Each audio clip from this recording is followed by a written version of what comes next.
గోదాదేవి ఎవరు? పాశురాలు అంటే ఏమిటి? వాటి పరమార్థాలు ఏమిటి? గోదాదేవి 12 ఏళ్ల క్రితం అవతరించిన వైష్ణవ వైతాళికులు పన్నిద్దార్వాలులలో ఏకైక మహిళ.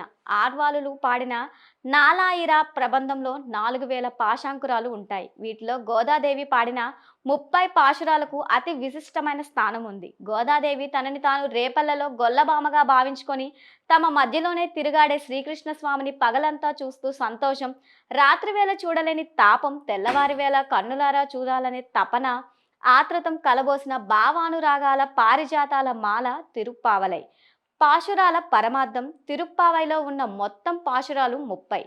వీటిలో మొదటి 5 ఉపోద్ఘాతంగా ఉంటాయి. తిరుప్పావై ప్రాధాన్యతను వివరిస్తాయి. భగవంతునికి చేసే అర్చన మొదలు నివేదన వరకు అన్ని ఉపచారాల్లో ఆడంబరం అవసరం లేదని, చిత్తశుద్ధి ఉంటే భగవంతుడు సంతోషిస్తాడని ఈ పాశురాలు చెబుతాయి.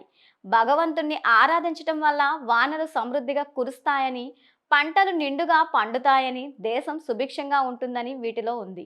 తరువాతి 10 పాశురాల్లో చెలులతో కలిసి శ్రీరంగనాథుణ్ణి సేవించడానికి గోదాదేవి వెళ్తున్న సన్నివేశాలు వర్ణితమై ఉంటాయి.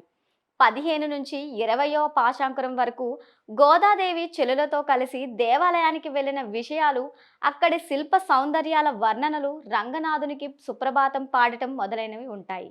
కృష్ణుడు అష్టభార్యల్లో ఒకరైన నీలాదేవి ప్రార్థన కూడా ఈ పాశురాల్లోనే ఉంటుంది. చివరి 9 పాశురాలు పూర్తిగా భగవంతుడి విలాసాన్ని ప్రకటిస్తాయి. నిష్కల్మ హృదయంతో తన హృదయాన్ని రంగనాథుడికి అర్పించుకుంటున్నారు గోదాదేవి.